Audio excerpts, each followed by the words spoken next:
sibilance. Yo, what's up, everybody? How's it going? It is Wednesday, December 3rd. Man, this week is going by fast. We got time flies when you're having fun, boys. Yeah. That's right, man. We got Corey the Caveman Connors coming at you live from Seattle. What's up, buddy? How's it going? The great Northwest. Beautiful. That's right. Giving sport in the flannel. I mean, still dark out. Flying the flannel. I got flannel on. You are not cool. Anyway, back to Corey. Corey. What's enough about you, Adam? That's right. Stop trying to take over the show. Ah, beautiful. Yeah. So what's up, Corey? How's it going, man? You good? Things are good. Yeah. No travel for a few weeks. It's been kind of nice to just be home and be able to catch up and work on projects with customers and help them with their packaging. Nice. And today we're going to talk about, as we get distracted by Adam Peak over here, what we're going to do is we're going to get to some holiday packaging, talk about some of the brands that are doing it, how they're doing it. We're also going to get into maybe if you got any questions on should you be creating holiday packaging. That is a good question. Of it. Yeah, and how do you deploy it, right? Like how complicated do you have to get? Before we get to some of that, though, yeah, we'll have some questions. We'll go through some of the stuff. Any questions you got, let us know. Adam, the Pale Man Peak, look at that hat that you're wearing. Tell me about that hat. Where did you get that? Where did you make that? Oh man, I actually got this at a good.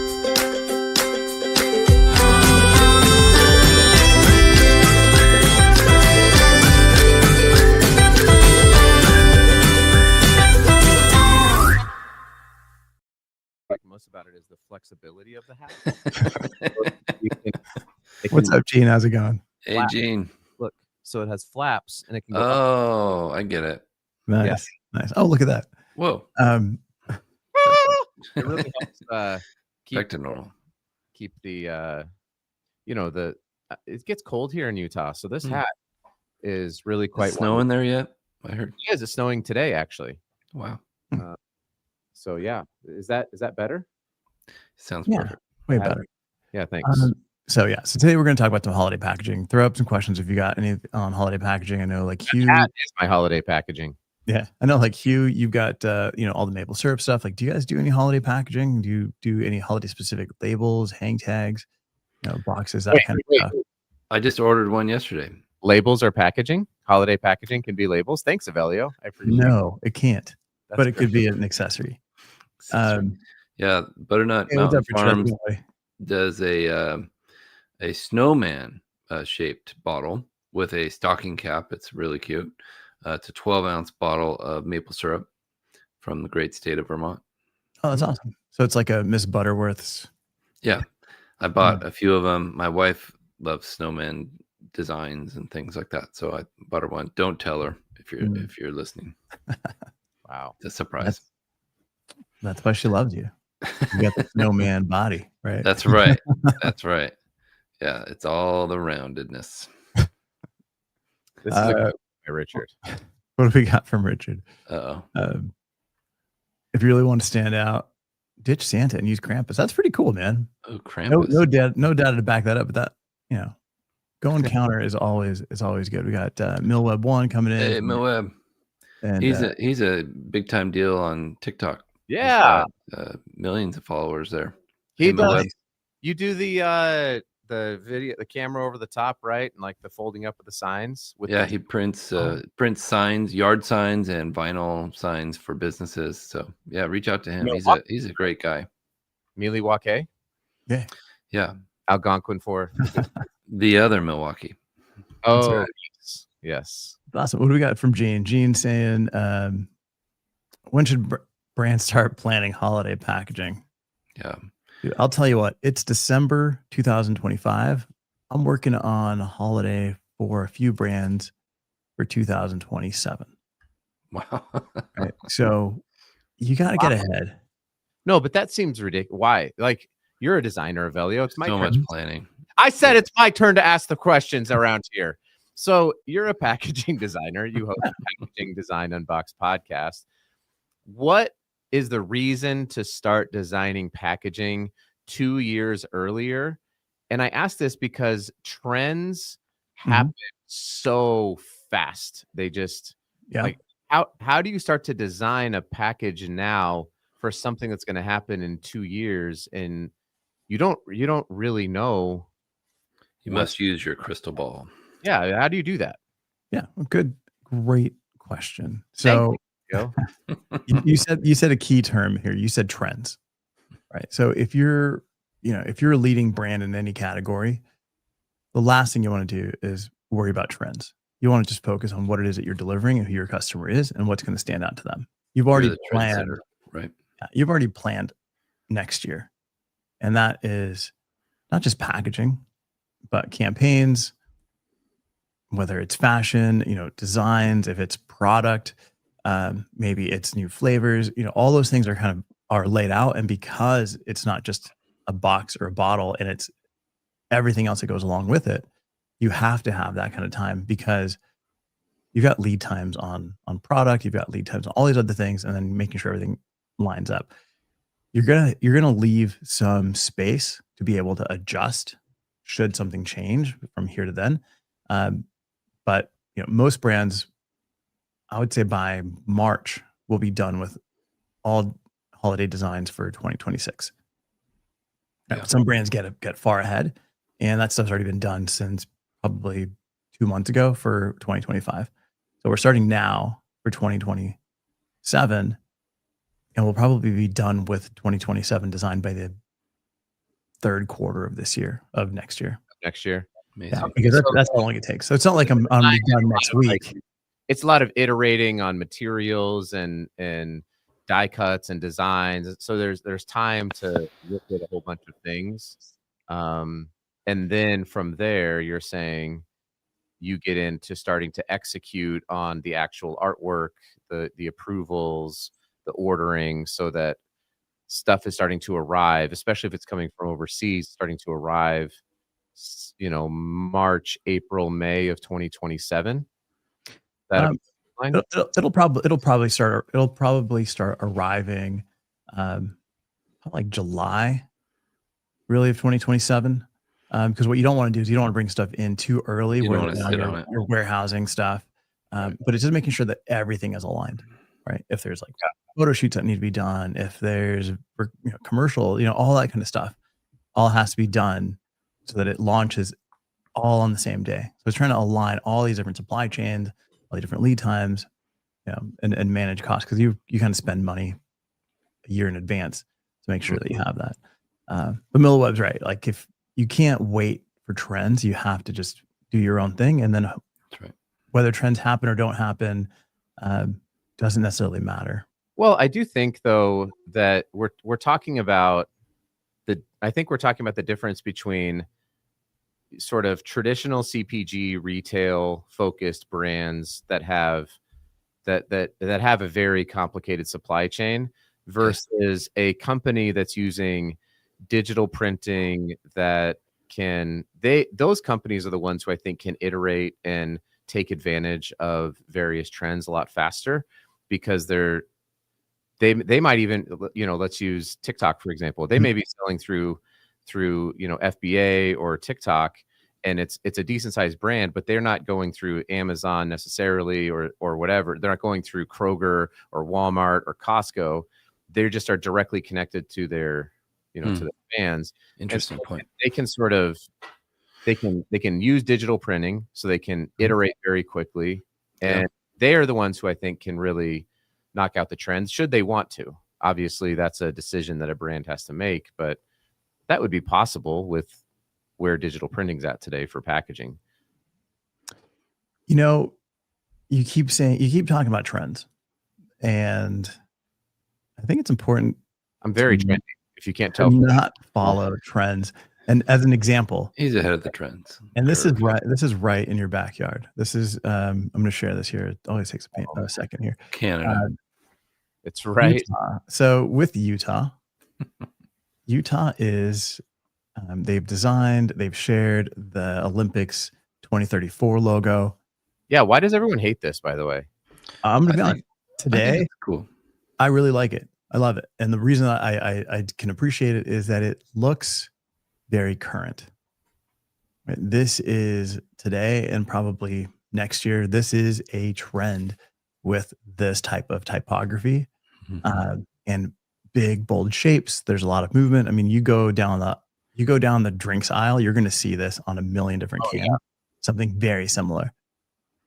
They're designing, 9 years in advance. I think it's 9 years. 9 years. Doing math here. Your math is good, Avelio. Perfect. But by the end of next year, by 2030, this will be so dated. And I think that that's the biggest issue, right? Is Yeah. that because it's so on trend for today that it's just going to be dated quickly. But it may not. I mean, It obviously, will be dated. trends You're not listening, Adam. It will be. trends are cyclical. I mean, Yeah, but they're not exactly the same. well, we don't know what's going to happen in We 9 do know. That's why we have this show. Oh, that's right. We're telling everybody because we know everything. Right. Think about the fact. I think about the fact that my son is 10 years old and is very proud of his mullet. And I thought mullets were hideous in the 80s and 90s when they were. It's you see people with it. Just there's a cyclical nature to these things, and so Utah can obviously change their Olympic logo. I didn't understand what all the uproar But was. today's mullets are different than the mullets of yesteryear, right? Like, Oh man. but look at Bring back the rat tail. That's the right. time. This looks like the old Jesus sign that you had to squint to read. I don't know. Oh yeah, he's talking about the wood that it's I know what you're talking about. brown and black. It's really neat looking. Yeah. Thanks for pulling it. That's why we're doing it here in Utah.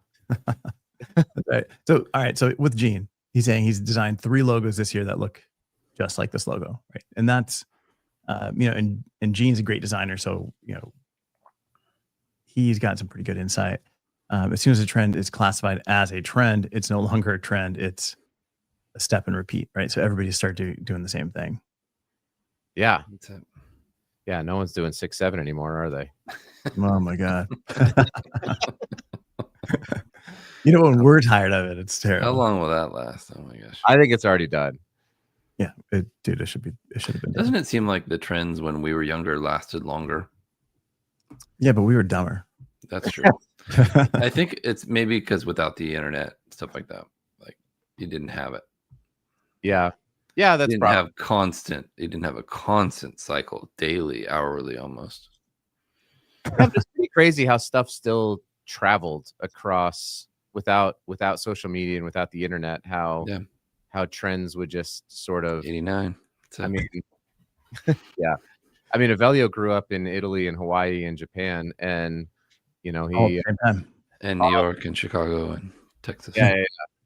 But I'm sure there was still like the other day. Actually, I was talking to some friends, and it was like, did you play hide and go seek? And you would say, ready or not, right, here I come, or played Marco Polo in the local pool or whatever it was. It was like, yeah, how did we all do that? How did everybody who grew up at this same time end up doing similar things? It's kind of wild. Yes, I didn't do any of that stuff. You did not say ready or not, here I come when you played hide and go seek? I didn't play hide and go seek. I was in the ocean. He played let's go rob the grocery store. Did you play sharks and minnows? No, man. We've been out there, spearfishing as like a 6-year-old, 7-year-old. Good stuff. You are the most interesting person in the world. In Maui or on the Big Island and on Maui. Yes, Millweb. We're talking about the Stussy S. Yes. The 3 connect. Everybody knew this. That S. Yeah. Crazy. Yeah. Crazy. On everybody's peachy. Hey, I do want to bring this up because me. I love to bring the show to a screeching halt. It's about time. Nothing. Talk about a depressing documentary. Yeah, exactly. Documentary about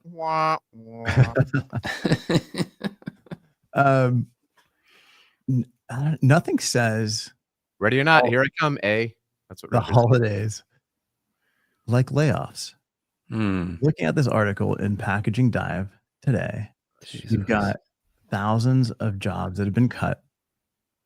in December and end of November at Print Pack, Graphic Packaging, Smurfit Westrock, a ton of these places. There's a big label company that laid off their entire C-suite like a week and a half ago. Everybody. Crazy. Yep. So, so not we're strong.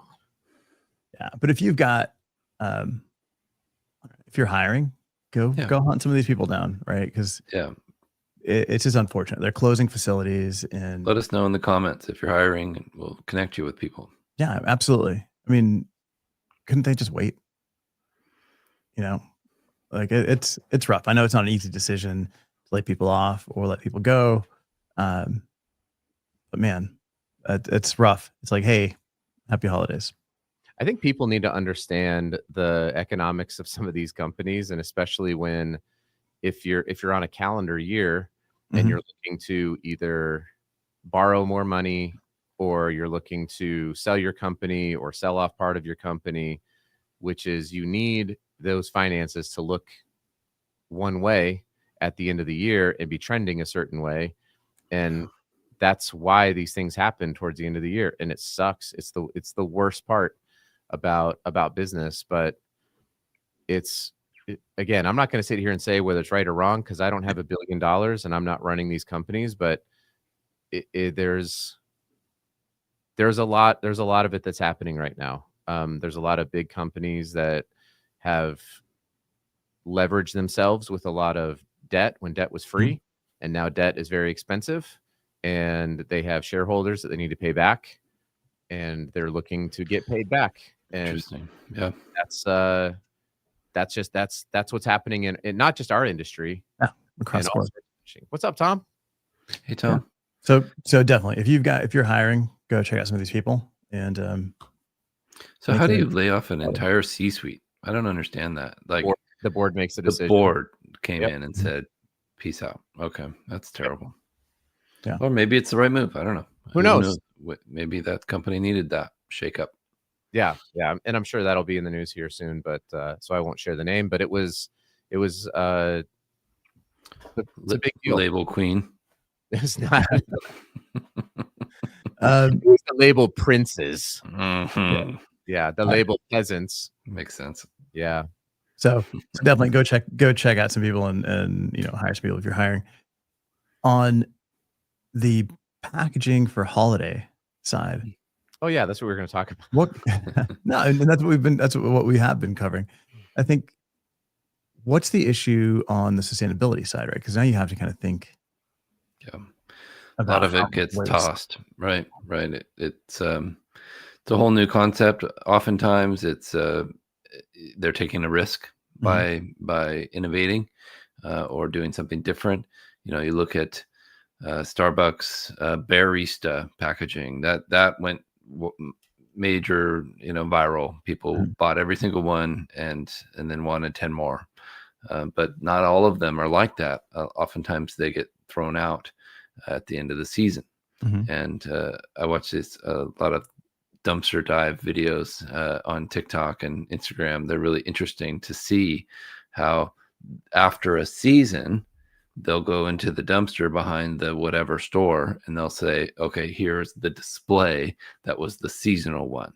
And it's hundreds of dollars worth of merchandise often, and it just gets tossed because they need to make room for the next season. And so oftentimes it can be wasteful, but it can also help their brand, and consumers enjoy it. And so there's different ways of looking at it. Yeah, I know for us, like one of the things that we do is we'll look at what kind of forecast quantities and have an idea of what to expect to sell. But then let's say you're producing one particular product for everyday packaging.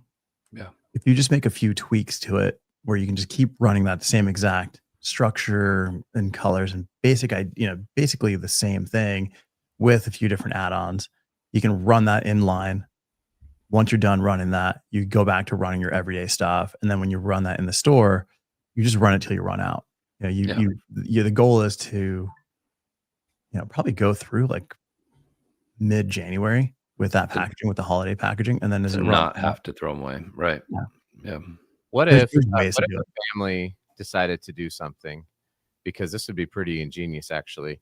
If you just said, we're going to delay all of our holidays by a week to 2 weeks when we celebrate. So, the Christmas holiday, Thanksgiving, 4th of July, Valentine's Day, whatever it is, and you just waited till everything went on sale. Yeah. Halloween would be a little difficult if you're into trick or treating, but you just that would be weird to show up trick or treat like it's November 10th. What are you? It says no soliciting, kid. But man, think about all the deals you would get if you just waited till all this stuff went on clearance, and then you're like, yeah, we celebrate Thanksgiving on December 2nd. It's like a lot of people do that. They buy the stuff, afterwards. And that now they have Christmas stores, like they had the Hollywood or the Halloween seasonal store, the Spirit. Yeah, now they have Christmas Spirit stores coming out. So these will be just for this season. They'll be moving into all the closed corrugated plants. Yeah, exactly. And all the retailers that didn't survive, Yeah.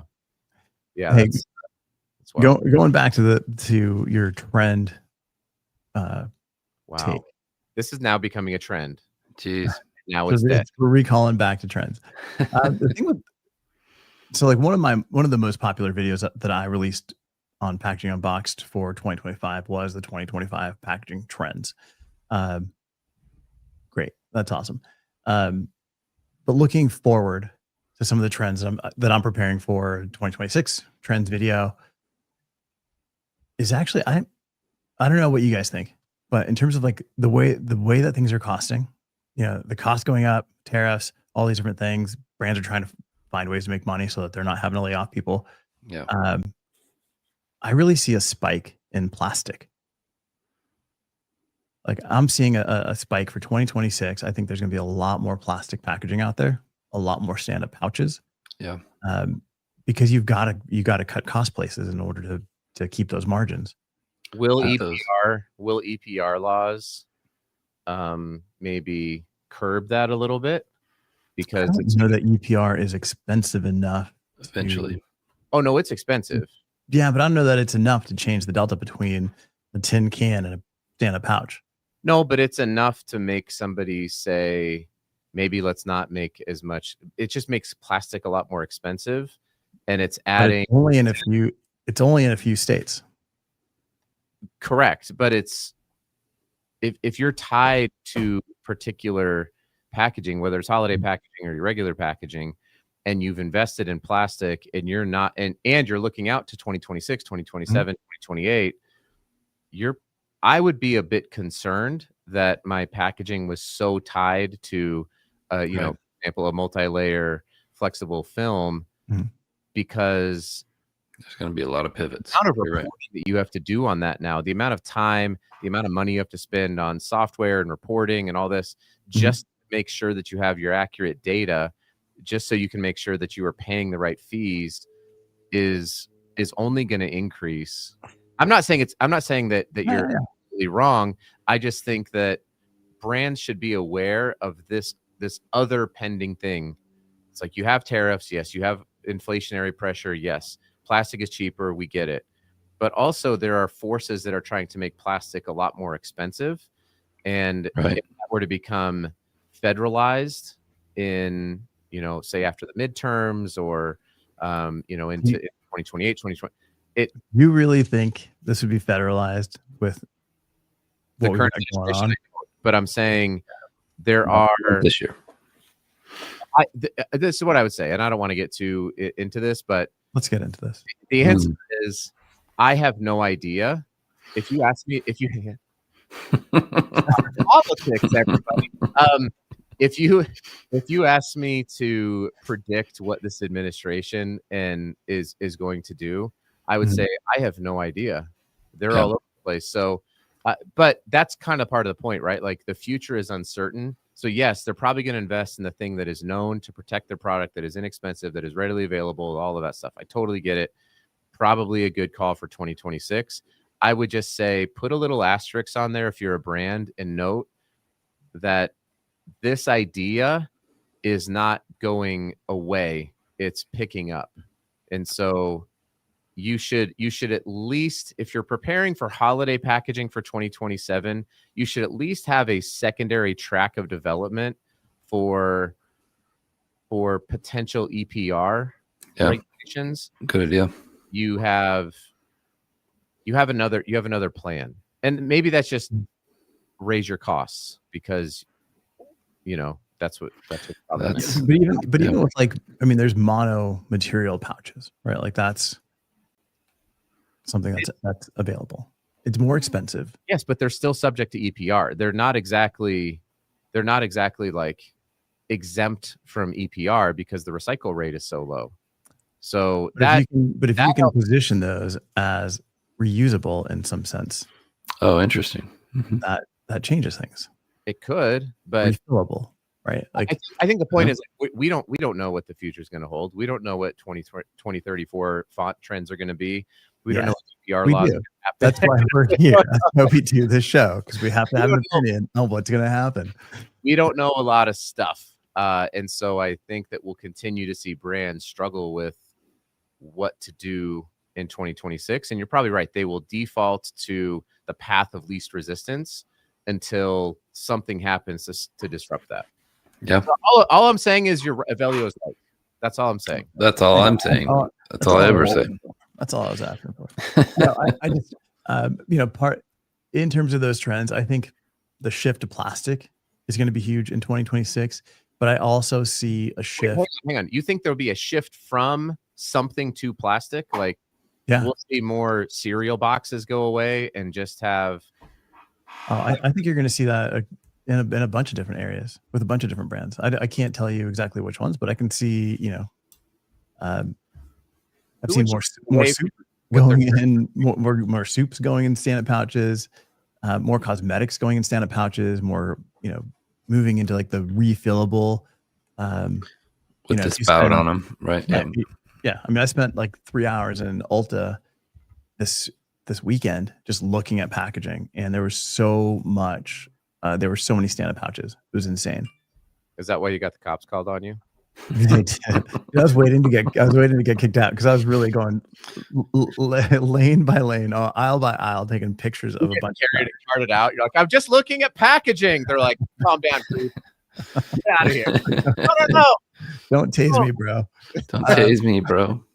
But I also see brands in that same breath that they're moving into, if the brand can afford it, moving into new materials, right? Whether it's seaweed, whether it's mycelium, husks. Like, there's a bunch of stuff happening.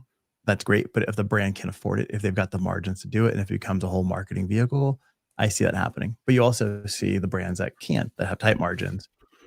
They've got to find other ways. And I feel like we've solved it. Is fantastic. We figured it out today.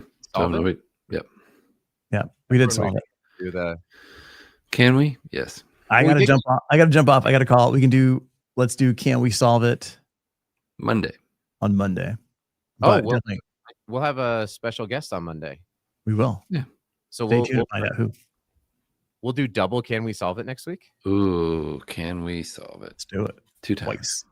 Yeah, but go check out SmartSolve, smartsolve.com, dissolvable packaging, which is pretty cool. That's another trend from last year. It'll probably happen again this year. Yeah, so, I'm really excited. Man, I hate when he does that. All right, guys. We'll see you next week.